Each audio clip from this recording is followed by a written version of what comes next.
Good evening, ladies and gentlemen, and welcome to season 2 of the Stephanie Stevens Show. This season's going to be amazing. We have decided to get real and raw. You're going to get real stories from real people in our community. And tonight, we are focusing on the Miss Continental pageantry system, which includes Miss Continental Elite, Miss Continental Plus, and Mr. Continental. And tonight I invited the reigning Miss Continental Elite onto the show to tell her story, her journey, how she got there, what it took to get there, and what it's going to take in this pandemic to actually get work and stay there. So I just want to say welcome to my show, Miss Continental Elite, Miss Yazmi Campbell Starr. Burge. Did I say it right? Burge. Okay. Yes. Burge. Okay. Welcome to the show, Miss Lady. Thank you so much for having me. So excited. You're welcome.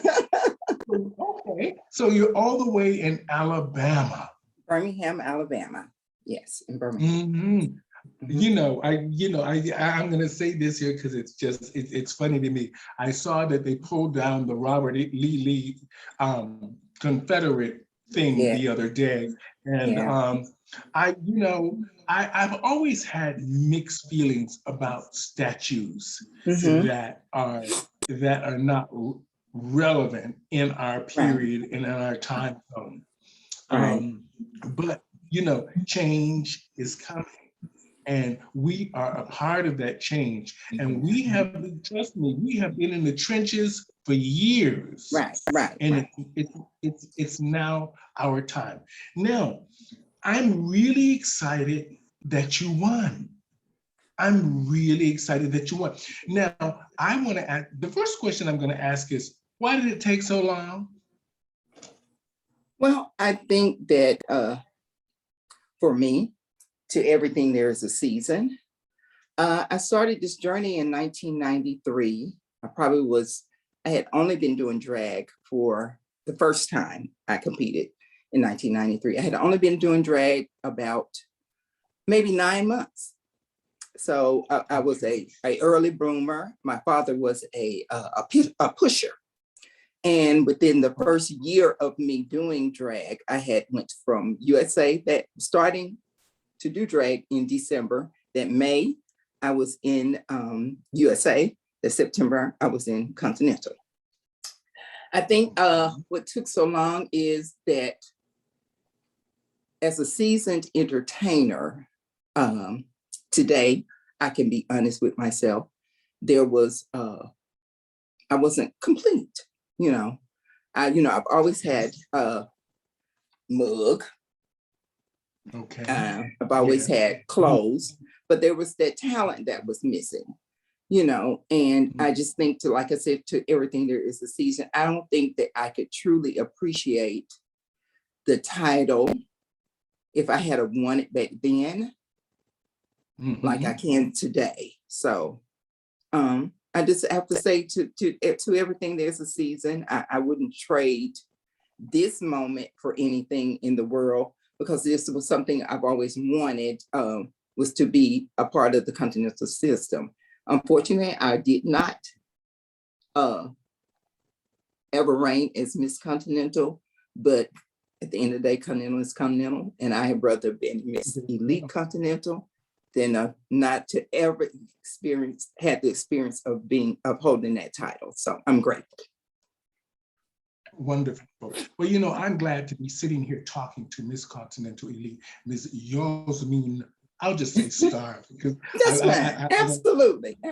Oh, okay. And I'm just really awestruck. I'm gonna be honest. I'm awestruck of you. I've watched you for so many years. Yeah. Now, we want to put this because we need to do these type things at the beginning of the show. What are your pronouns? Her, she. Okay. Now, hers. Okay. Now the Continental system has been around a long time. Now, some good, some bad. Yeah. Now, what was the most difficult part for you when you looked at the continental system? You thought, I want to be a part of this, but there's something that I don't like, or I think that I need to understand a little bit better. Uh, I guess if I had to say anything as far as that is that I have noticed that, everything they require of us is in black and white. It's right there in your face. But there has been discussions on Facebook the last couple of days, and I'm sure people know about it, about the pay. There's nothing in black and white about the pay. And I just think it's unfair and it's unfortunate, that it's that way. Mm-hmm. Because at the end of the day, I think that when we're applying for a position, we should know what that position pays. Yeah. So, now we do know what you're going to get as far as your pay during your reign, as far as going to preliminaries, but as far as the prize package is concerned, there's nothing in black and white. That's right. Continental used to be more clear with that. Yeah. But maybe they don't want to talk about, this pandemic has affected everyone. And things are rough. And then I think even with you saying that makes it even more important for the girls to know what they're going to get, because at the end of the day, we've all sacrificed to do this, just like the system has sacrificed to put it on. So everybody has sacrificed in this pandemic. So, but we do it because we love it. You're right. Because we're right. We love the system. Yeah. But the pay should be very clear, just like the scores are supposed to be very clear. Very much so. Yes, okay. Absolutely. Now I know that. Have you always lived in Birmingham? Born and raised right here. I've never lived anywhere else. This is my home. And I'm often asked why I stayed here, but I'm a small town girl. I love the small town living. I can't stand the traffic. When I go over to Atlanta, and oh my God, just I'm already always stressed for time anyway. So I definitely don't need traffic involved, So yeah, but this is home for me. And I enjoy the big cities. I love to go there and visit, but then I can come home to my small hometown and spend time with my family and my friends and sit on my front porch and all that kind of stuff. Just a country girl. Now, I know, since you're from Birmingham, did you know Lady Chablis? Yeah, I did. Yes. And she was a former Miss Savannah Sweetheart, and so was I. So yeah, but she's from Georgia. Yeah. Oh, okay. Now the reason is because we're doing a segment on her, part of the second season as well, and so I wanted to run that across you. Once Vega told me that you were from actually Alabama, I thought, oh, let me throw that in there. Yeah. Just so I can have it connected all. Now, when you went to Continental this year, did you have any second thoughts about, because the pandemic was requiring vaccinations and proof of those vaccinations? Absolutely. And the fact that, so what did you think when you said, I want to go, but there's too many obstacles in my way? Well, the greatest obstacle that would have been in my way was actually over. During last year, I lost both of my parents, one in April and then the other in August. So, like I said in the beginning, God does things and He does it decent and in order. And for everything, there's a reason and a season.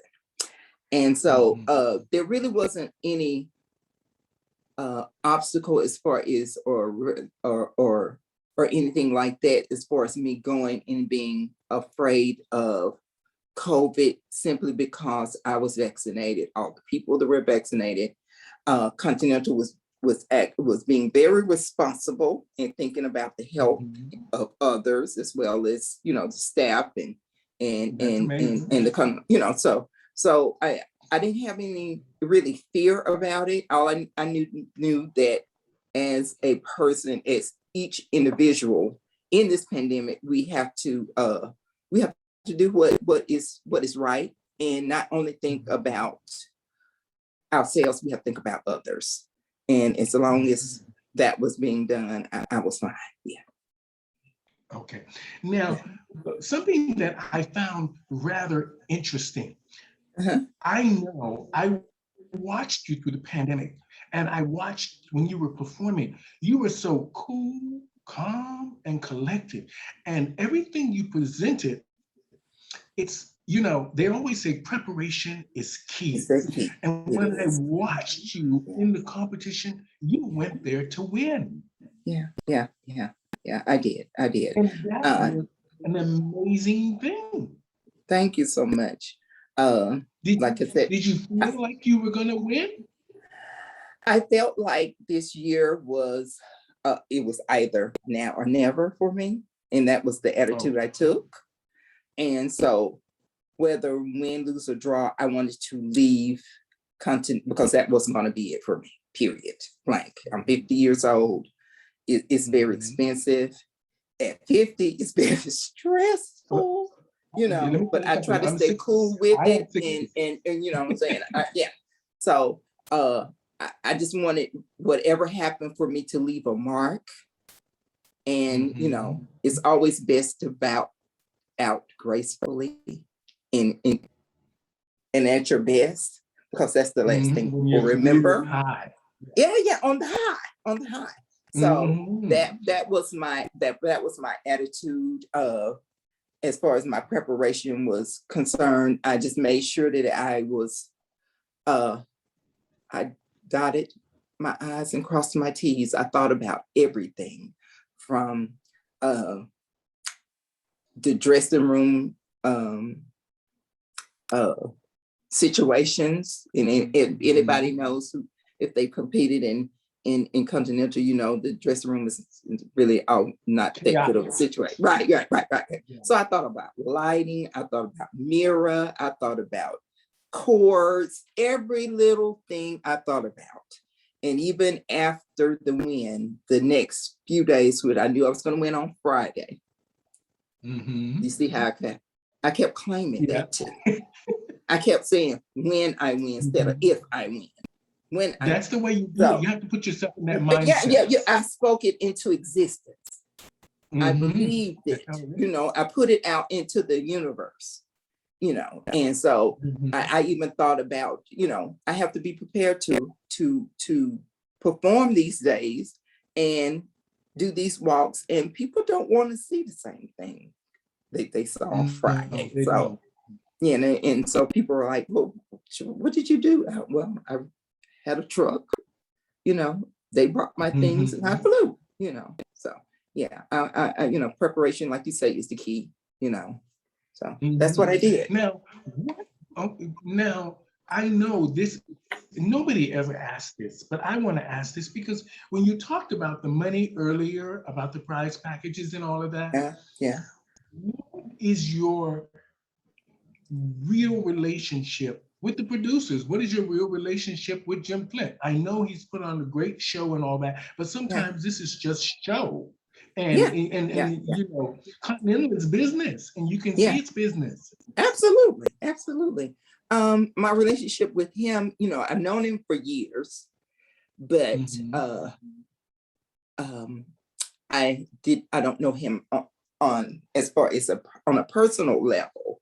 It was just always me, you know, coming to compete, and then I would leave Chicago and I wouldn't see you to the next year, or if we cross somewhere at a preliminary. So our relationship is young. I'm excited about it. you know, I want to learn him as a person, and hopefully he feels the same about me.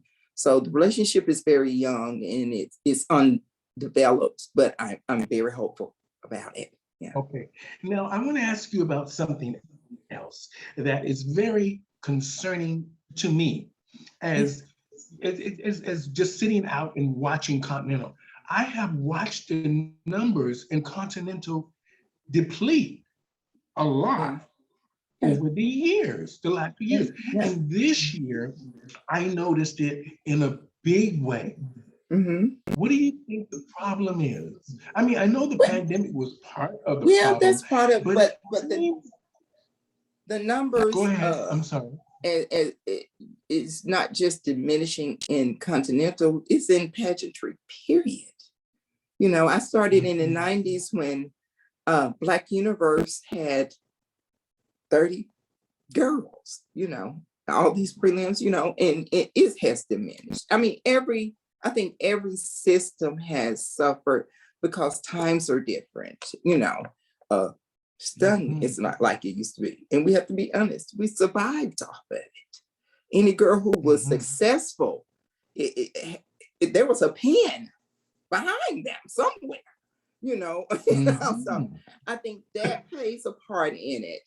Uh, People outgrow things, you know, and mhm, they give up, you know. But I think the biggest part of it is it is really it's just financial in that, it's not as easy to craft and do all those type of things anymore, and drag suffered from it, because there's so many. mhm, There was a time that like girls like me, we didn't work. We just did pageants or whatever else they did, and but I've mhm, always been a girl. I've always worked. When I came out of high school, mhm, and I've never been without a job, but that was rare for that time. you know they survived off of drag and shows and stunts and that type of mhm, stuff. So I think that has a lot to do with it, along with the pandemic. So. mhm. Now, another thing that I'm going to ask you honestly about this, because I know that a lot of people are scared to ask this, but I'm not. I'm Mhm. going to be just straight up. I have watched a lot of the shows. Facebook is always removing the girls with the copyright and all this kind of stuff, and we understand all that. But I have seen that there's still that sister solidarity with the old school girls. Mhm. Now, with that being said, RuPaul's Drag Race. Now Mhm. we know, me and you, we both know that's Mhm. not drag, or that's not what we do. Yeah. Yeah. Now, um, I, I, I'm gonna be honest. I auditioned for the show because they were pushing me. The producers were pushing me at first, and now once we Okay. got the offer from Netflix, they were like, "No, we don't want you to go on there because it might just abruptly end. So just leave it alone." So I said, "Okay." Now I knew that I wouldn't get on the show because I very rarely show my performances Mhm. because I'm a business person. Gotcha. So you won't see a lot of my performing all over YouTube and Instagram. You'll see me talking and doing stupid little things or makeup tutorials or these kind of crazy things, but you never really get to see Stephanie. You give me the microphone on the stage, you got a 2-hour show, nobody else. Now, what I want to talk about is, do you think, because I really do, RuPaul's trying to backtrack now, putting trans women on there, but she's Yeah. putting trans women on there that don't nobody know and nobody cares about and nobody's following. Yeah. Because I think in her mind, she thinks this is easy. Mhm. Why is it that you think, what do you think do you think RuPaul is good and bad for what has happened in the world of drag? I think she is good and she's bad. You know, the exposure that drag has now is partially because of the show, and I get that part. But like you say, it's really not uh, drag shows. To me, it's almost like pageantry. and Mhm. I think that the bad part was because that she was getting a lot of complaints about not being more inclusive.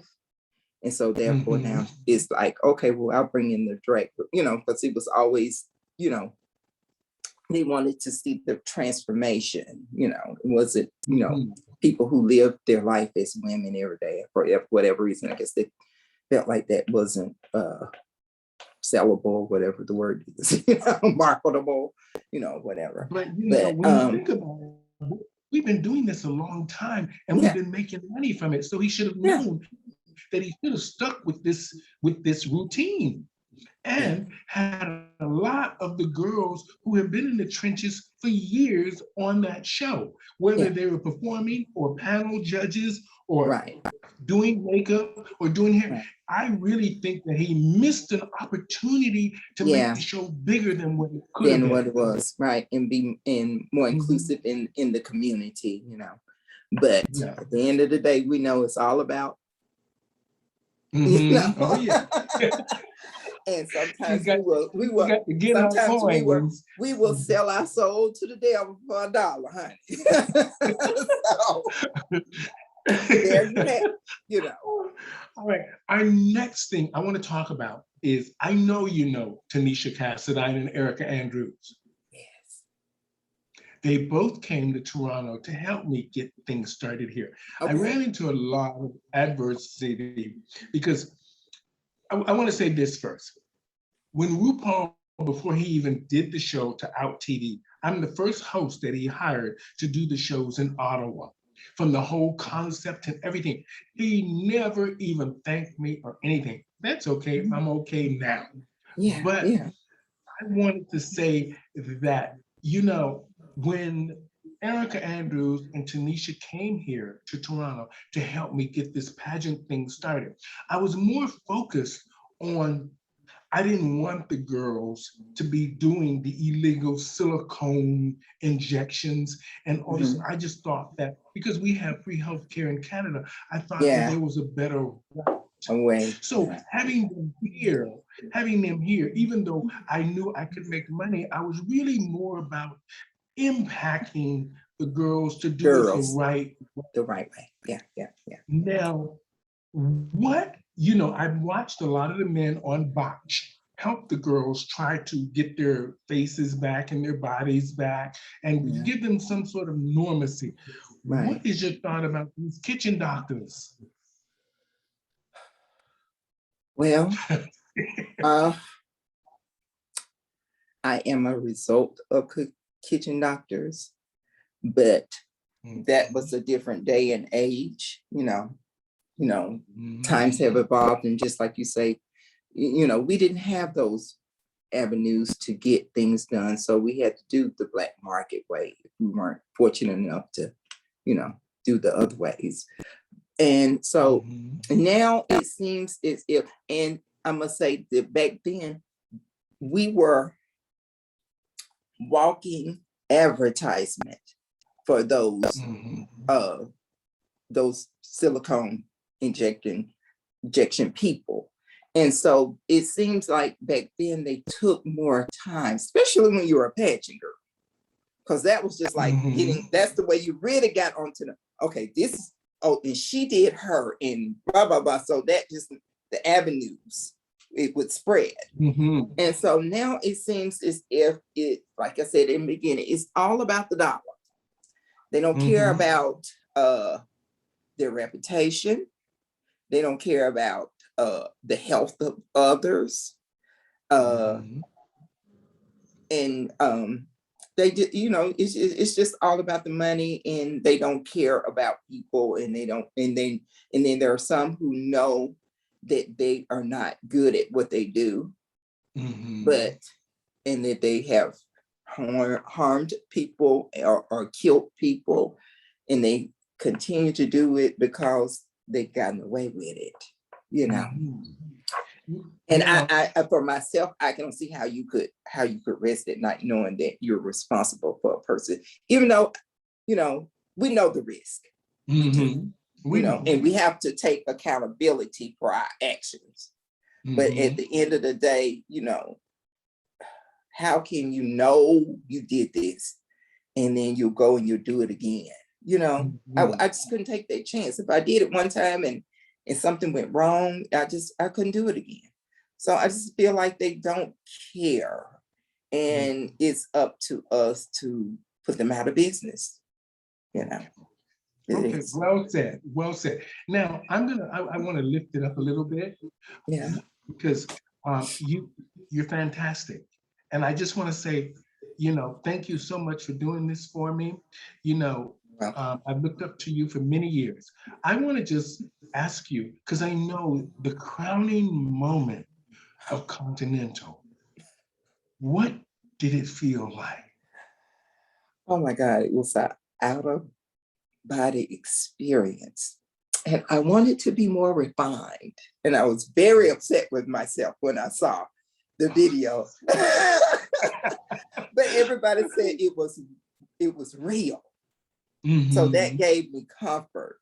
But it was like I couldn't believe it. And I have my trophies on my fireplace. And let me see the crown. Show it to our audience. Okay. I'll go get it. Okay. All right. Today on the show, we have Miss Continental Elite, Miss Yazmi Campbell. So this is the trophy. Oh, wow. This is my most prized possession.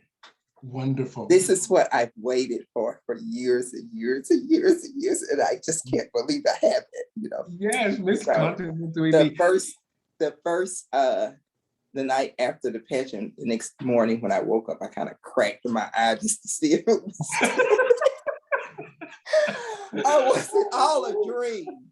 So this is the trophy, and it's very heavy. And I don't know if a lot of people know, but it is actually designed by the same people that do the Oscars. Oh, so it's very, very heavy. And when it's heavy, it means something. It means something when it's heavy. This is like your stamp of approval. That's your Oscar. It is. That's what it is. And I for me, I just want to take this opportunity. If there's any girl out there who is elite and afraid to embrace your age, don't miss out the opportunity to know what it feels like to be Continental because of your pride. We live in a different age. It is a blessing to be older. Because in order to get old, you must do what? Live. That's right. And I'd rather live and be an old grave than young and a new grave. No, thank you. No, thank you. I know. So I'm just, I just want girls, and it's been really challenging for me. The very day I left Chicago in the airport, I started on the phone, and I'm hitting these girls up that are beautiful and vibrant girls that are our favorites and have been favorites at Continental, to let them know that this is what Elite is for. It is for all of the girls who didn't get the opportunity, for whatever reason it was. The winds of life blows us in different directions, but this gives us that second chance. And I'm telling you, ladies, I wouldn't trade it for the world. So please come on. Say again. 50 plus? Is it no, 50 it's plus? 40. It's 40 it's 40 plus. 40 plus. Oh. Yeah, it's 40 plus. So we have some beautiful. Your advice is what to the ladies? To come to embrace and be grateful for the years. For some reason in our community, we're shunned, or it's a shame to be, no, baby. It's a blessing. And I embrace it. It is a blessing. It's a blessing to be alive. Alive. Especially after what we done been through. That's right. So baby, ladies, please come on. Please hit my inbox. Because I want all the girls who still live for Continental. You still have that chance. He's giving it to you. take advantage of it. Now I'm going to go get the crown. Okay. Take advantage of I'm that's getting preaching. So they give you this. They give you this this is an little box. opportunity. This is an Yeah, it is. opportunity for them. It is. It is. And I thank you for this opportunity. They give you this little box. And so you have the It's crown. amazing. It's Yeah. so sweet. I love it. You know, It makes you feel like, oh my God, this is amazing. yeah. I didn't have to go to Walmart and get the little plastic tubs, you know.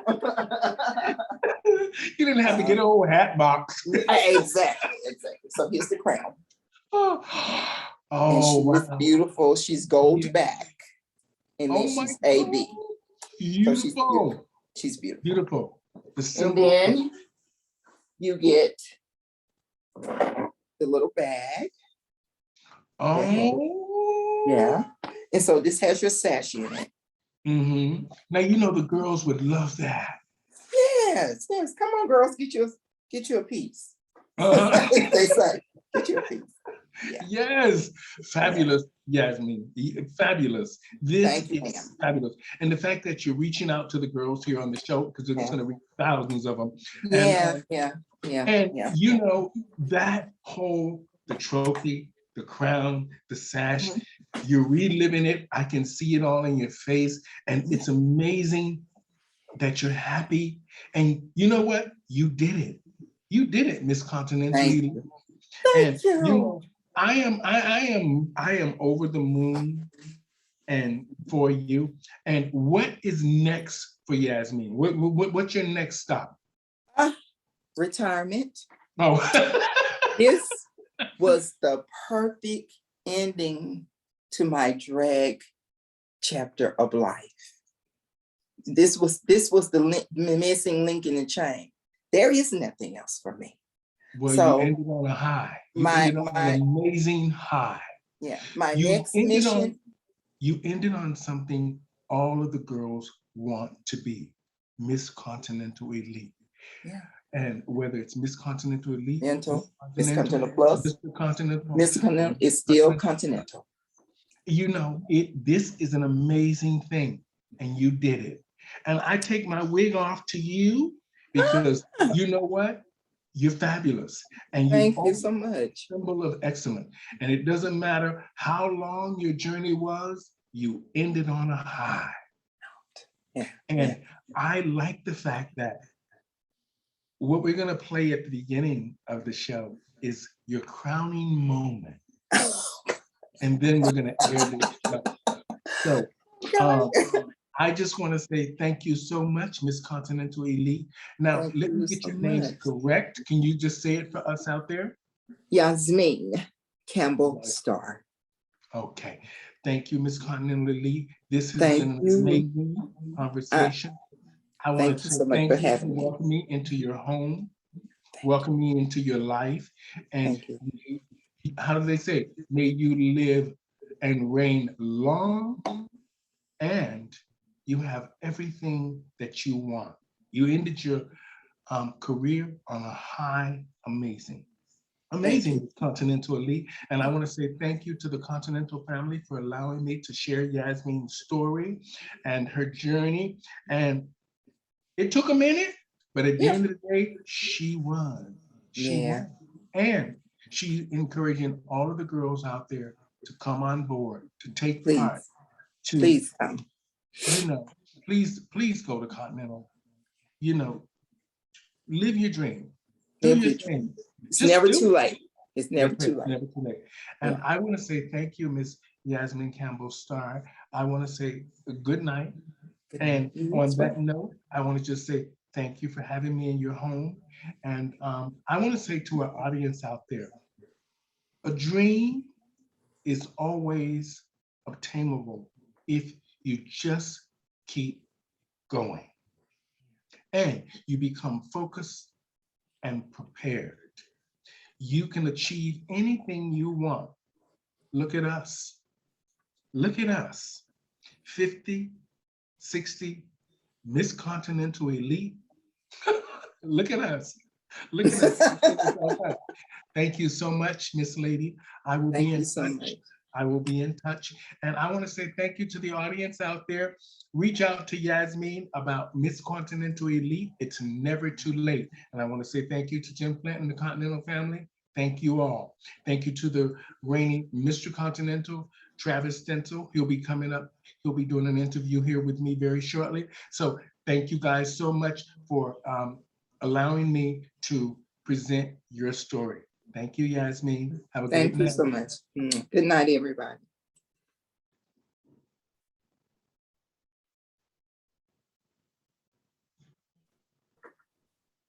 I think it's, oh, it's still recording. Hold on. Okay.